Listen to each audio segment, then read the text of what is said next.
আসসালামু আলাইকুম। দিলুস কিচেন থেকে আজ আমি একটি দারুণ মজার ভর্তা নিয়ে এসেছি। এই যে দেখুন, ভর্তাটা দেখতে কতটা লোভনীয় হয়েছে। এই যে চিংড়ি মাছ আর মূলা দিয়ে এই ভর্তাটা যারা খান নাই, ওরা আমার রেসিপিটা ফলো করে একবার বানিয়ে দেখতে পারেন। এটা মানে কতটা মজার আপনারা চিন্তা করতে পারবেন না। তো অনেক ধরনের ভর্তা হইতে খেয়েছেন, যারা মূলার ভর্তাটা খান নাই, আজকে এই আয়োজন তাদের জন্যে। তো দিয়ে দিলাম একটা শুকনা মরিচ, যাদের একটু ঝালটা একটু খেতে খেতে চান, তো এই মরিচটা তখন মেখে নেবেন ভাতের সাথে। তো আমার এই ভর্তার রেসিপিটা যদি আপনাদের ভালো লাগে, আপনারা লাইক শেয়ার কমেন্ট করে কমেন্ট করবেন আর শেয়ার করে দিবেন সবার মাঝে, যেন সবাই এটা বানিয়ে খেতে পারে।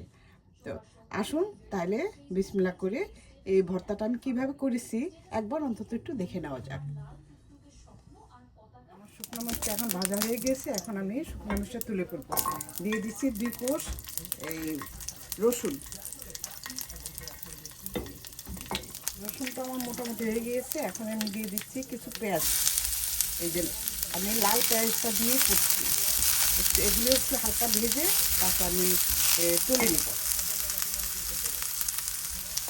এই যে এখন আমি এই পেঁয়াজটাও ভেজে নিচ্ছি, কারণ একটু ভেজে নিলে এই আপনার এই ভর্তাটা 2-3 দিন রেখে খেতে পারবেন, তাহলে আর পেঁয়াজের যে একটা গন্ধ সেটা থাকবে না।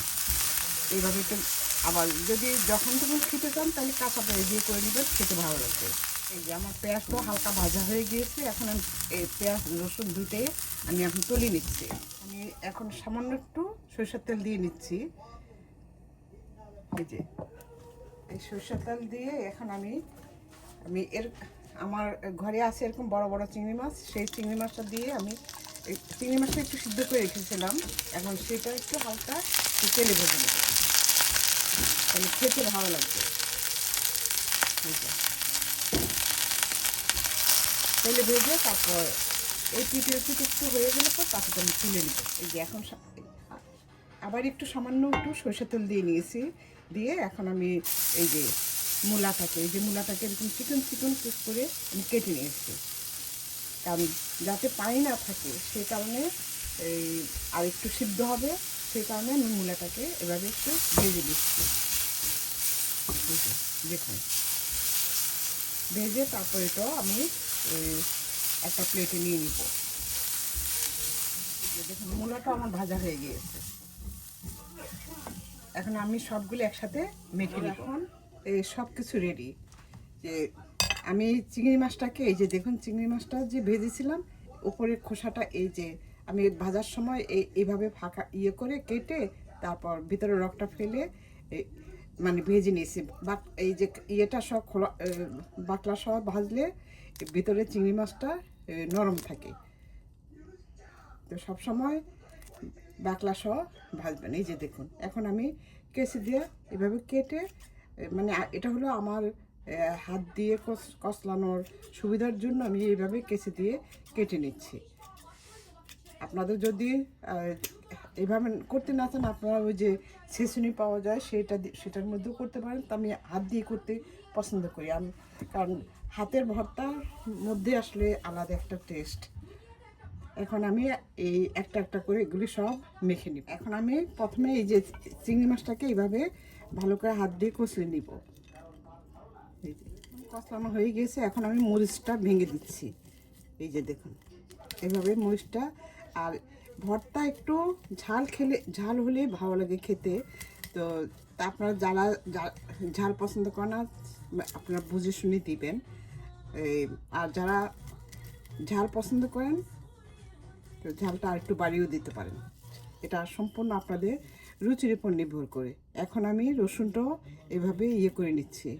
এই যে দেখুন রসুনটাও আমি হাত দিয়ে সুন্দর করে ভেঙে নিচ্ছি। এখন আমি দিয়ে দিচ্ছি লবণ। এই যে দেখুন আমার মাখানো হয়ে গিয়েছে, এখন পেঁয়াজটাকে মেখে নিচ্ছি।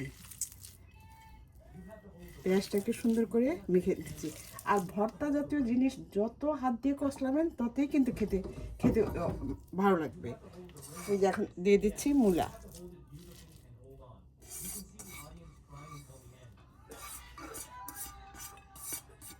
মূলা দিয়ে ভালোভাবে কষলে নিই।